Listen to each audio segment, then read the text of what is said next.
A reassuring wipe of her son's cheek, and Kate introduced Prince George to the Southern Hemisphere. Concentrating on carrying her 8-month-old down the steps, the windswept Duchess also had to contend with the weather.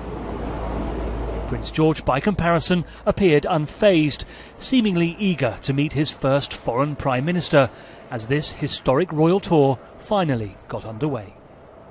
Fidgeting in his mother's arms, it was as if the third in line to the throne was keen to get going.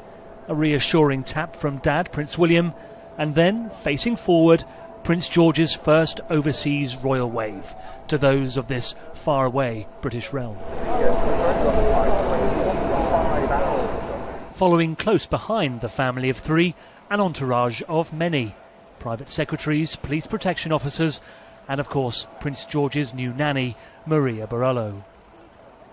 Welcome to Australia, happy flight. But it was the Australian media hours before who'd spoilt the carefully choreographed start to this tour, cameras capturing the royal family in the Sydney airport transit area before boarding the Royal New Zealand Air Force flight to Wellington.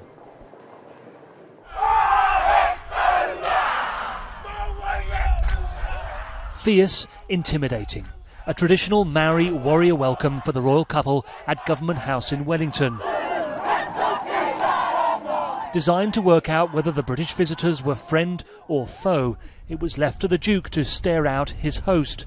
It was perhaps a good thing that by now Prince George was safely hidden away with his nanny.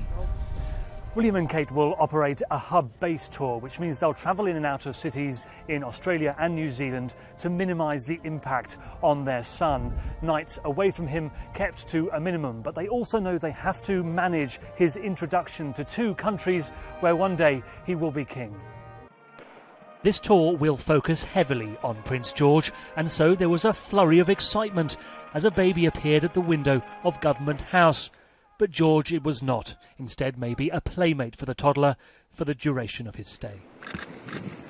William, Kate and George will disappear from view for the next 24 hours as they catch up on a little sleep and prepare for the young prince's first public engagement here on Wednesday.